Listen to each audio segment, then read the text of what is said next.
ఆంధ్ర తెలంగాణలో తక్కువ ఫీజులతో high quality results ఇస్తున్న ఏకైక సంస్థ తిరుమల్ ఐఏఎస్ ఇన్స్టిట్యూట్. కార్లో మంటల్లో ప్రేమ జంట ప్రమాదం కాదు, భయంతో చేసుకున్న బలవన్మారడం, అప్పు దొరక్క ఆత్మహత్యకి పాల్పడిన దారుణం, బ్లాక్ మెయిల్కు పోయిన 2 ప్రాణాలు, ఇద్దరి తల్లిదండ్రులకు కడుపు కోతతో కన్నీళ్లాగడం లేదు.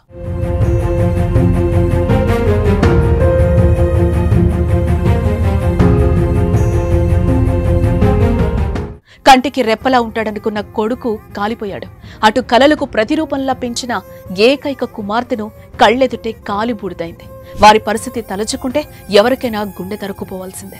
తెలంగాణలోని మేడ్చల్ జిల్లా ఘన్పూర్ ఓఆర్ఆర్ సర్వీస్ రోడ్డులో సోమవారం సాయంత్రం జరిగిన ప్రేమ జంట ఆత్మహత్య ఘటన ప్రతి ఒక్కరిని కలిచివేస్తోంది. కన్నవారికి మరింత భారంగా మారింది. చనిపోయే ముందు తండ్రికి బాలిక లొకేషన్ కూడా పెట్టింది. కూతుర్ని కాపాడుకునేందుకు పరిగెత్తుకు వచ్చిన ఆ తండ్రికి మంటల్లో కంటిపాప కాలిపోయి కనిపించేసరికి అల్లాడిపోయాడు. బాలికది ఘట్కేసర్ మండలం నారపల్లి.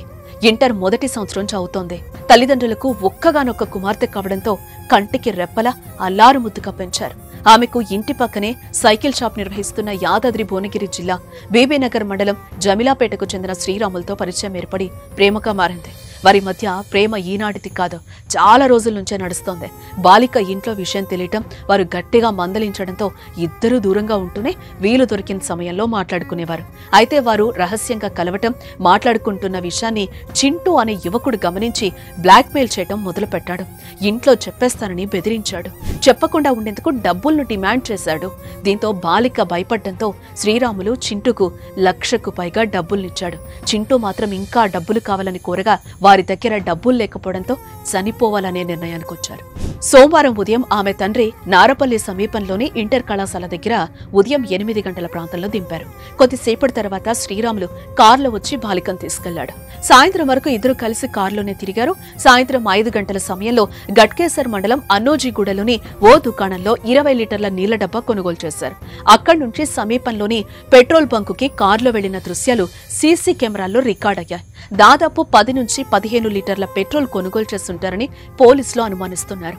అనంతరం జనాలు ఎవరూ లేని సమయం చూసి ఘన్పూర్ సర్వీస్ రోడ్లోకి వెళ్లి పెట్రోల్ పోసుకుని నిప్పంటించుకొని చనిపోయారు.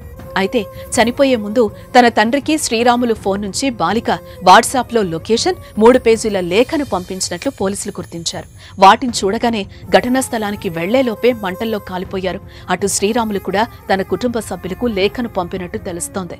దానిలో చింటూ బ్లాక్మెయిల్ గురించి వివరించారు. దీంతో చింటూపై పోలీసులు కేసు నమోదు చేశారు. ఆత్మహత్యకు ప్రేరేపించాడనే అభియోగంపై BNS 108 సెక్షన్ కింద కేసు నమోదు చేసి దర్యాప్తు చేపట్టారు పోలీసులు. మరోవైపు నారపల్లిలోని చింటూ ఇంటి ముందు బాలిక మృతదేహంతో కుటుంబ సభ్యులు ఆందోళనకు దిగారు. దీంతో ఉద్రిక్త పరిస్థితులు తలెత్తాయి. ఈ పరిస్థితుల మధ్యనే అంత్యక్రియలు జరిగాయి.